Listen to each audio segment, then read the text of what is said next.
Now, our next guest is one of Australia's most acclaimed actors. Hugo Weaving has been entertaining audiences for decades in films like Priscilla, The Matrix and Lord of the Rings. Now, audience can see him in a powerful new drama released direct to living rooms around the country as cinemas remain closed. You're going to help us, Mr. Anderson, whether you want to or not. Whether he's making movies here... Take that bloody frock off, Felicia. Don't make it any worse than it is. ...or abroad. The ring was made in the fires of Mount Doom. Only there can it be unmade.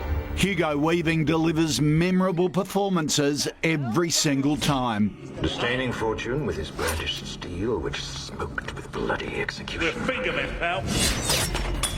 The Screen legend's new movie is Hearts and Bones, a powerful drama about a war photographer struggling with what he's seen. I photograph what my conscience asks me to.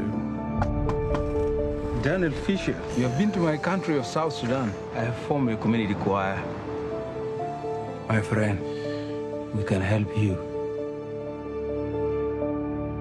He asked me not to exhibit photos of his village. Why? His family died in the massacre there. Directed by Ben Lawrence, the film follows Hugo's character Daniel Fisher, who's preparing for his latest exhibition when a South Sudanese refugee enters his life, leading to an unlikely friendship. You don't have to put yourself through this. You have opened a door to the past I must go through.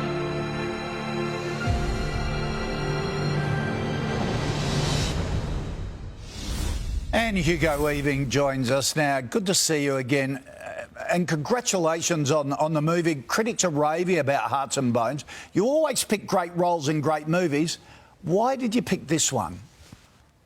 Well, it was I'd seen the terrific film that Ben had made at the Sydney Film. It was screened at the Sydney Film Festival. It was a documentary called Ghost Hunter, and it actually won the film prize for that year, documentary film prize. And at the same time, I read the script for Hearts and Bones, which was absolutely beautiful. A story, as you've heard, about an unlikely friendship between two men and their wives, their partners. So it's about family, about contemporary Sydney, contemporary Australia, and about community, really. And I just thought it was a very complex, morally complex, really beautifully written, an uplifting story set in contemporary Sydney. So it attracted me immediately. I guess everybody has been disrupted by this crisis, and movie making is no exception. And the movie was a hit at festivals before COVID struck. You scored an Actor Award nomination. How does it feel that it's not going to get to the cinema right now? Well, obviously, I mean, I'm such a lover of film, and I love going to the cinema, and I think a lot of us do. So it's a shame that it can't go to cinemas. But the next best thing at the moment is to bring the cinema into your living room. So that's what we're doing. Hopefully, cinemas will be back in 3 or 4 months. Who knows? But at the moment, this is the best way to see this film is on a digital platform, so that's what we're doing. Yeah. It is a great film with a really powerful message of this sort of clash of cultures and understanding cultures. I could not believe your co-star, Andrew Lurie, had never acted before. He was driving a garbage truck in Melbourne when he was discovered for this movie. He's an incredible talent. Well, he is, and it was a real pleasure to meet and work with Andrew.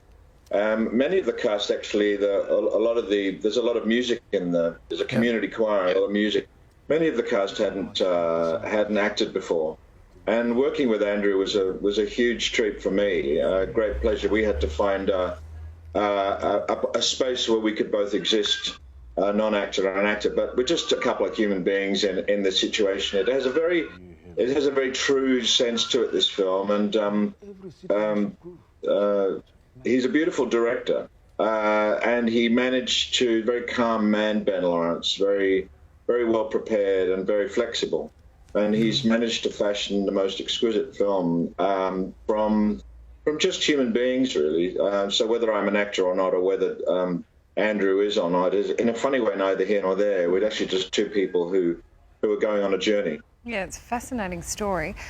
Hugo, how are you coping with lockdown? We saw that you and Sam Neill, your old mate, got together to shot. Well, you didn't get together. You shot a short film together in a bath. What else have you been doing in self-isolation? That's about it, really. Just having lots of baths with Sam. All right, you haven't gone pruning yet? I haven't seen Sam, unfortunately. I'd like to see him. We've obviously had chats, but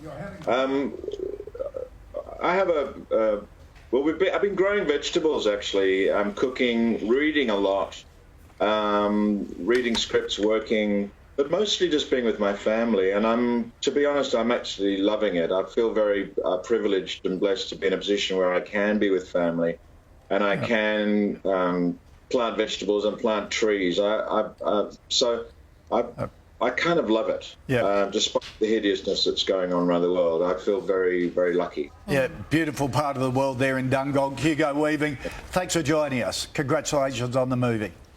Thank you both very much indeed. And Hearts and Bones is available to buy on digital now.